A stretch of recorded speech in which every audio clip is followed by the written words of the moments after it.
No, Gio went to go get him. Yeah. Sit here, is Joe. it really? Be close to me. Joe Machi is here with his mask on. You can take it off. Yeah, you're in my house. This is not a den of germs. Hold on, let Joe get all. You don't know. Oh, it probably is. I don't know. Yeah, that's you, Joe. There you go. How you doing, buddy? I'm not sure that your house isn't a den of germs. Does it look when you rolled up to it? You're like, look at this den of trailer germs. Well, I kicked some needles out of the way on my way to the back. How you doing, buddy? I'm good. I didn't think you'd show. Are you doing a lot of dates? It's been very sporadic. By choice or because of the business? Well, it's COVID and the fact that no one wants to book me. They can't deal with this heat right now. That's right. I know you're on fire. I bring the pain. I'm glad you're here. We are. Is it weird coming into my house to do this? Have you done any other radio inside anybody's home? I have done radio in people's homes before. Where? Tell me about this. Besides podcasts. I did Portland, Oregon. They were doing it in a studio in their house. I need to know the important things. Was it nicer than my house? I don't think so. This is just a room in my garage. Yeah, this house is really nice. Okay, thank you. That's what I wanted to hear. Did you inherit money or something? No. Because it couldn't have been off your talent. Just kidding. That's Joe Machi, ladies and gentlemen. He's canceled for the weekend. Getting my shots in early, Calta. I know how you operate. Yeah, I know. This wild weasel, he's got something in store. We were talking about your episode of Crashing earlier. Oh boy. You really do have robot face. I do. I know. Yeah. What is it? That's not an insult, though. It's not like. What is it about? I have butthole eyes. If you look at my eyes, they look like they're all black and saggy like a butthole. It's like two anuses. Right. Anus-eye. Anus face. So you have robot face. You look like the second stage of the Robin Williams robot in Bicentennial Man. You know what it is if you Google the Tin Man from Wizard of Oz. I know what he looks like. Yeah. There's a striking resemblance. Yeah. I look just like the guy. But I can't figure out He could be Data's son. Yes. Yeah. You have high cheekbones, which normally people find attractive. So it's not an insult. Normally. Well, I'm saying I'm not by saying you have robot face. It's not like saying you have butthole eyes. It's not an insult. Wow. And yet it is a distinct look. It seemed like a backdoor insult. No. No, I mean, I think you're adorable. Thanks, I appreciate that, and I also have the muscular physique that to go with it. Robots have. Yes. Although I don't know why robots would have a muscular physique. It doesn't. We build them in our likeness. Yeah. What we want to look like. It seems like the movies usually make them look like people when it. Why don't they have forearms? They're robots. You know. That's true. Well, you've talked about this before, haven't you? I thought a lot about robots. Yeah. Are you still dating the same girl that you never want to talk about? I am. A gentleman doesn't kiss and tell. Yeah, I know. You wouldn't know anything about that, would you, Mike Calta? Listen to me. The more you don't want to talk about something, the more interested I am in it. Then let's talk about it. Yeah, I'm just curious. Same girl? You're with the same girl? Same girl. Okay. And by all accounts, because when you don't want to talk about it, that means I have to ask all your friends. And by all accounts, she is a very attractive girl. She's very, very pretty. Yeah. And what does she do for a living? Something she works in medical. the finance industry. Oh, finance. Okay, I knew it was a real job. You look great, by the way. You lost some slim down. I'm waiting for you to follow it up with an insult. No. Oh, yeah, a little bit. Thank you. I was doing me and Bobby Kelly. I know Bobby Kelly. We were on diets. The Mike Calta of New York, as he's called. He wishes. He does. We were on diets at the same time. Oh. And then I purposely threw him off his diet when he came here. He was complaining about this last night. We do a podcast together, and he was complaining to Rachel Feinstein that the minute he got off his plane, I took him right to a restaurant we have here called Dats, and I got him a thing they call monkey bread. I don't know if you've had that anywhere. It's basically like a giant donut bread dessert thing. And he was like, I'm on a diet. I can't eat this. I'm like, you have to. You're on vacation. And then he ate it, and I didn't touch it. And he went off his diet. And he went off the rails. And but then we went away together for Thanksgiving, and I went off the rails. So now I'm getting back on track this week. So it's tough. You look like you're in better shape. I've lost 27 pounds. Yeah. Yeah. Wow. Just I've replaced some of that fat muscle with regular muscle. What was your thing? Did you eat bad, or do you drink because you're a known drinker? I like to have a Brewski too. See, I've cut back, but I've also cut back on I got a sweet tooth. You do? I like the candy, and I haven't had candy all month. I've been switching out You want some now? I carbs got for plenty. veggies. And I got an 8-year-old. I have plenty of candy in this house. That's why I'm fat now. That's why, like, there's plenty of reasons, but my later year fats is because I have kids. And kids just have all kinds of junk. They do. I mean, I still was eating Skittles. Yeah. Can't eat Why would you Skittles. stop teaching the rainbow? Because you're an adult. Yeah, I don't know. Yeah. Apparently, it's bad at a certain point. I went to, my daughter had a birthday this weekend, and we went to the birthday party, and it is a diabetic nightmare there. I mean, and the theme of her party was candy. So there was candy on top of the cake. That's how bad it was. Wow. Yeah, so I had to get through this weekend, and then I started on Monday on the diet. The theme was candy. The theme was candy. Do me a favor, pull this thing up a little in front of your That's good, you're good. I just wanted to make sure it was in front of your face. Joe Machi is here. Joe is going to be at Side Splitters this weekend. Joe has been on the show probably about 6 or 7 times. 2 times I called him Joe Machi, and he didn't correct me the entire time. I just assumed for some reason, and you didn't correct me, and then I watched internet stuff, and I went, why would he not correct me? Why would he not say anything? I'm a polite guy, and You are. you know when I'm in someone else's dojo, I don't tell them how to sweep the leg. I understand. You are very polite. I'm enjoying your studio a lot. Is that a Val Kilmer autograph? That is a Val Kilmer autograph. Oh, I love Tombstone. That was a Tombstone is great one of my movie. favorite movies. Oh, I'm your Huckleberry It's- for a good watch. Let's watch it after the pod. I would do that. I would absolutely do that. Yeah, I have an office inside my house, and I don't even go in there anymore. It's become like a storage thing because now all I do is hide out here in this room. Wow. Yeah, this is great. And it's got no windows, so you could be a real creep in here. Well, Yeah. I'll take your word for it. Who do you hang out with? Who's your best friend in New York? Sam Morril? Sam Morril, Phil Hanley, Liz Furiotti, who runs the she's the manager of the Comedy Liz, Cellar. And my buddy. You really like Liz, or you just hang out with her because she manages the Comedy Cellar? A little of both. By all accounts, Liz is kind of bitchy.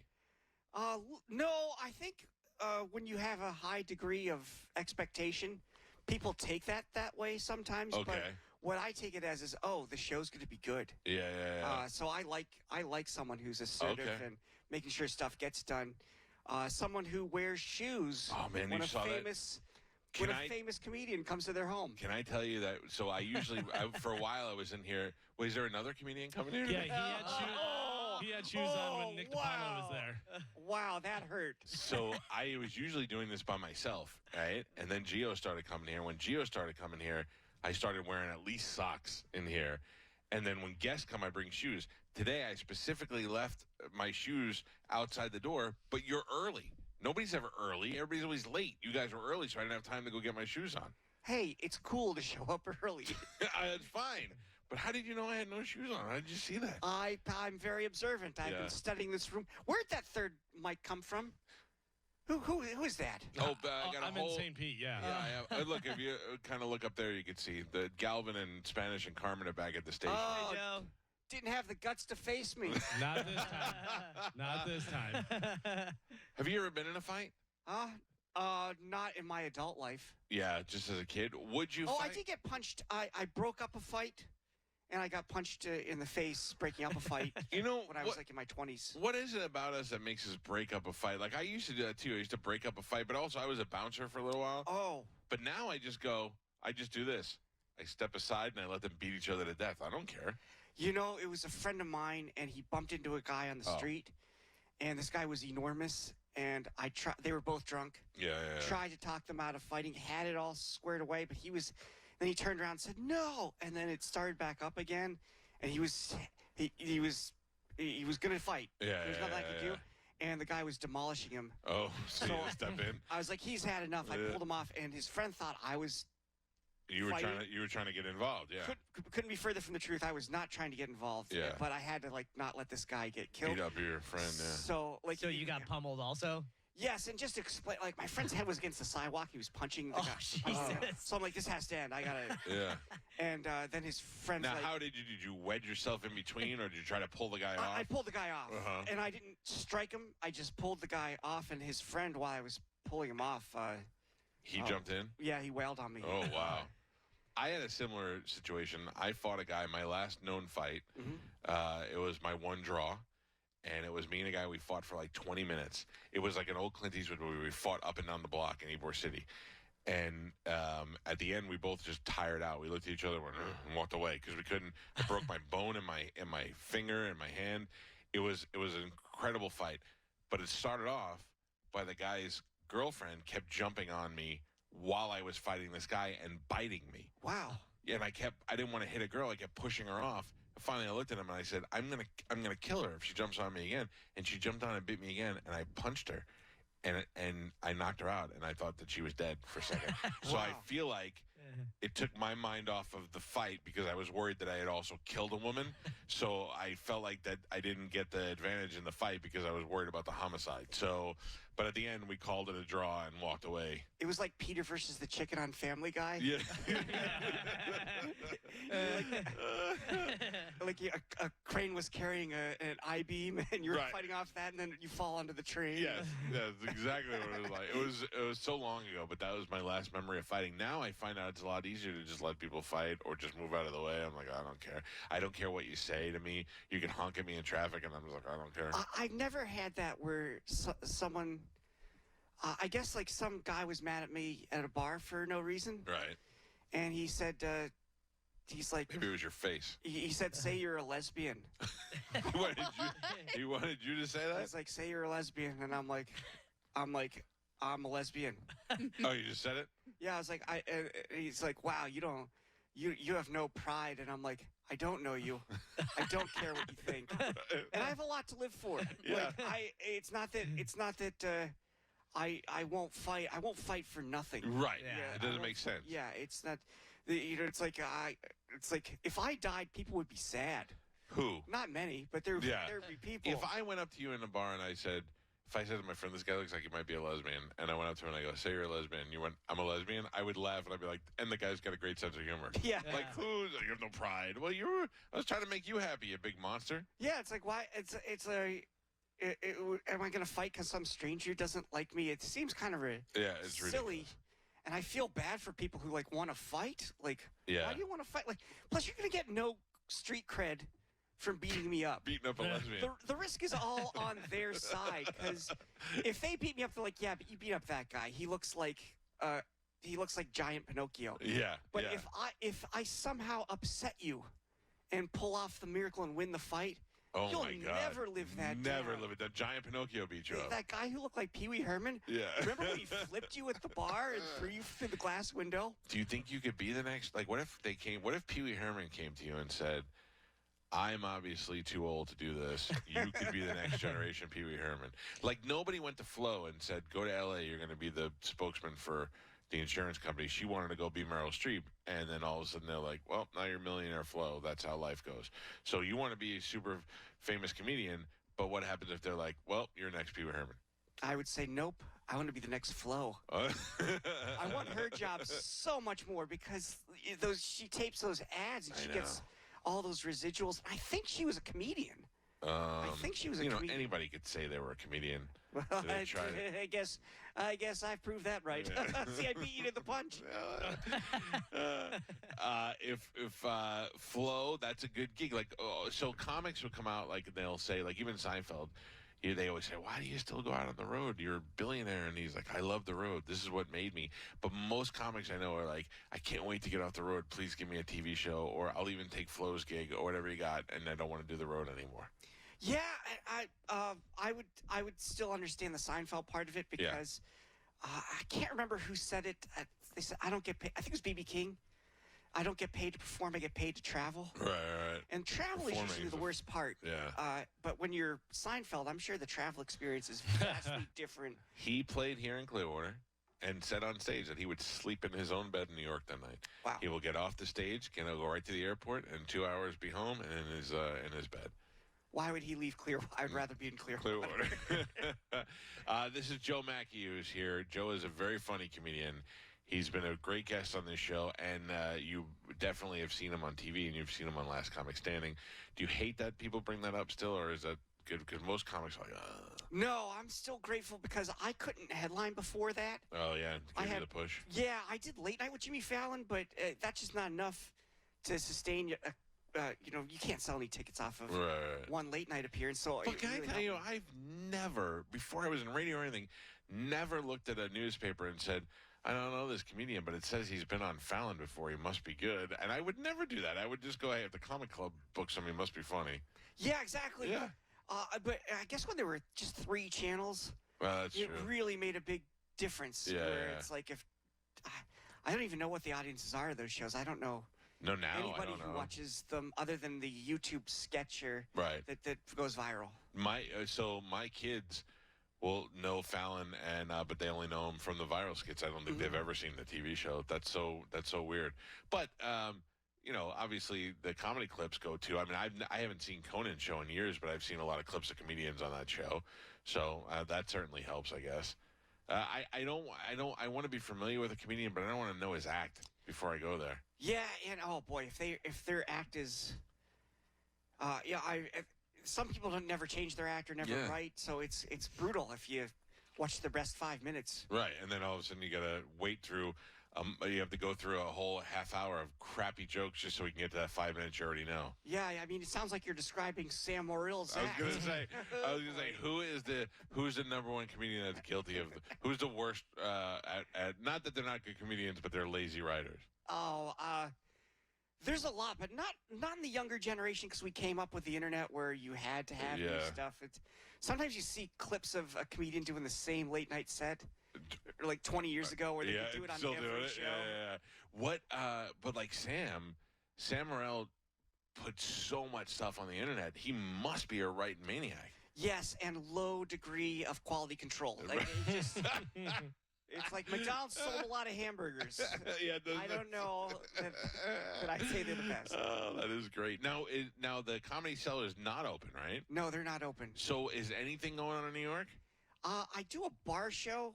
It's on the back porch of a bar, and they have a tent roof over top that lets the back hang out. Right. But there's no... How many people is that? They can fit like 25. Maybe. Now, is that good for you? Because I feel like if you showed up to Side Splitters and there were 25 people there, I'd have a panic attack. You know, it's not the best situation, but you're so happy to have something to do. And you have to, it's closed at 10. The bars are closed at 10. Do an early 10 o'clock in New York. New York's a 4 o'clock in the morning close down time. If you're out at 11 o'clock, it is like a ghost town in New York. And the only people you run into, you don't want to run into. Yeah, you want to see. I feel like I need to go up and see that. I want to experience how quiet that is once. It is interesting, and like trying to make the best of it because it's not the best situation for comedy. Right now, the lady who runs the show, she puts it on Eventbrite, and then they sell out because you can only have so many seats. And it's people who aren't really fans of comedy; they're just looking for something to do. So it's more like a New Year's Eve show where the best stuff doesn't work, but the easy stuff, and it keeps you practicing because. When I came back from break, I'm sorry if I'm talking. No. When I came back from being off for COVID, not because I had it because of the lockdowns, I sucked.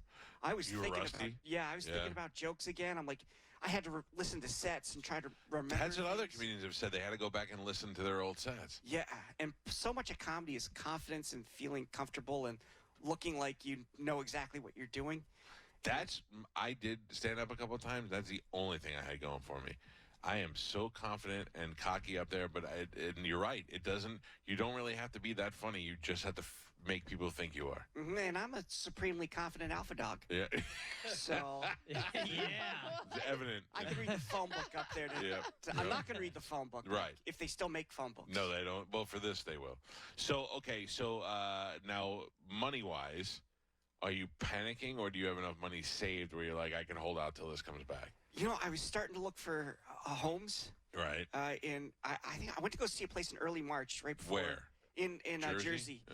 And then the lockdown happened, and let's just say the government response was somewhat inadequate. I don't want to get into the politics, but I spent the down payment to survive. Waiting. And some days I'm like, oh, I'm really lucky. Like, I haven't lost anyone close to me. Yeah. I think in perspective, I've done okay. But this has also been a brutal year where I've lost a lot of, it's been, just for everyone, it's been emotionally taxing. Every day is something new. And we are among the luckiest people in the COVID situation because most of us had it. We had it light. and we got over it without losing anybody. Mm-hmm. Then we were in a job that we were able to do from other locations without missing a beat. Mm-hmm. So we know how fortunate we are. I start thinking about all the comedian friends I have, and in the beginning it was like, oh my God, what are we gonna do? And now it's like, oh my God, what are we gonna do? I mean, you guys, Bobby's doing a show on Saturday where he's doing not only a live show, but they're live streaming it. So if you're a Bobby Kelly fan, you can watch it anywhere you want.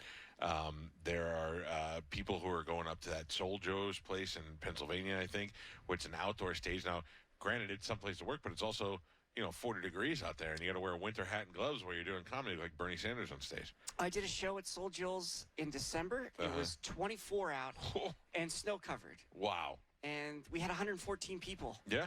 And it's just people want to do something. People want to do something. So it's been hard, but at the same time, yeah, we're lucky. Yeah. Yeah. So yeah. And then I started thinking about it recently about like some of these people are gonna have to go get other jobs now. They're gonna be the funniest Home Depot workers you've ever seen in your life. And it's something that's going to carry over because clubs are shutting down. Yeah. You're hearing from club owners, we can't open. I don't know if we're ever going to open again. Except this guy opening up 2 locations. There you go. Everybody else is dying. Side splitters popping up everywhere. Well, it's sometimes the best businesses are starting during a crisis. But Now is when you need to buy your house. Yeah, but like also some big comedians are working the clubs again. Yeah. I know Brian Regan's going and doing club dates to keep the clubs open. Busy. To keep himself busy. Maybe that's one part of his reason too. I don't know him personally, but so he's got to be rich, right? Brian Regan, Galvin, he's rich. Yeah, because he's been doing theaters before anyone else was doing theaters the whole time. Yeah, but he just wants to work. Yeah, And plus, it is helping the businesses. I'm sure. I must say, I'm not a lazy person, but I don't have that urge. When COVID happened and they were like, we're shutting it down, I was like, great. I'm happy. I would just stay in this house and not work if I didn't have to. Like if we didn't have this job and they told us we had a quarantine and couldn't do anything for 2 weeks, I'd be like heaven. Yeah, and the first 2 weeks it was okay. Yeah. But then, especially when you're living in the city or near New York, we had curfews at 10. Yeah, that sucks. And then you almost felt bad being out for your mental health walk. Right. Which I don't know how much that helped, being alone to like think seeing about my everybody problems. else. Yeah. And then you just like looked forward to the trip to the supermarket. Who do you live with? Do you live with your girl or you live with Sam? I live by myself. Oh, you do? Yeah, pretty sweet bachelor pad. How long have you been with this chick that she's not forcing you to live with her? We've been together a while, but it's kind of nice. We both like our space. She stayed over for some of the lockdown, and I went to her place for a while, but we both have 1-bedroom apartments, and it's tough, like, to be on top, basically on top of something. Where do you live, in the city or? I live across the river in Jersey. She lives in the city. Weehawken, okay. And she lives in the West Village, which is by the Comedy Cellar. Oh, so you have a spot in the city, and it's even better. Yeah, and then she likes coming. I mean, it was better to be outside the city. Yeah.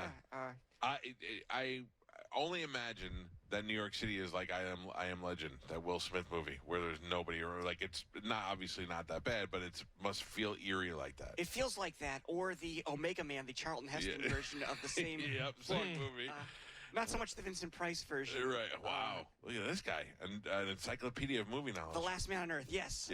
Which I think The Last Man on Earth, if you're listening and you want to check out a movie that I think's lapsed into public domain, you might be able to watch that for free on YouTube. Yeah. What is your favorite movie? My favorite. Or do you like top 3? Top 3. This speaks volumes about a person. When I was single and I'd meet a girl and I would ask them what their favorite movie was, and I could tell if I was going to like them or not, which is odd because my wife and I have completely opposite taste in movies. Oh, this is a lot of pressure. Yeah, First date, Calta. Okay. We can end up married after this. You can see if you guys watch Tombstone after this. That's right. Tombstone is a good one. Whenever you talk, Alvin, it's as if God is speaking directly to Joe. He gets confused. Where is he? Yeah. Who said that? All right, so top 3 movies, maybe. Oh, man, how about Fletch? Nice. I can kiss you on the mouth right now. Yes. Are you saying that because of that? I just realized I have a big Chevy Chase Fletch thing. Oh, I didn't even notice that. Oh, that is hilarious. No, I absolutely love Fletch, his dry sarcasm in that movie. I even like Fletch Lives. So do I. Oh, yeah. Fletch Lives is good. It's definitely not as good as Fletch. No. I mean, especially that motorcycle scene where it makes no sense why they even have to do that. It's like, But- what does it help following the? Right. But there are the same Fletch humor and the dry lines are in Fletch too. So I wish they'd made more of those, and I know they tried to get him to do more, but he didn't want to. so Who for are you looking years- for the follow-up for? They've been talking about Jason Sudeikis or Zach Braff to do the next Fletch movies. Or first, what's Kevin Smith wanted? What's his name to do it? The Banky. What is his name? Jason Lee. Kevin Smith wanted to buy it and have Jason Lee play it back in the early 2000s, and then it kind of fell out. Did you read any of those books? I have not. So there's Fletch Lives and Fletch 2 and Fletch 1, but those are all written like the Chevy Chase. Like the guy who wrote those, it's written like the Chevy Chase movie.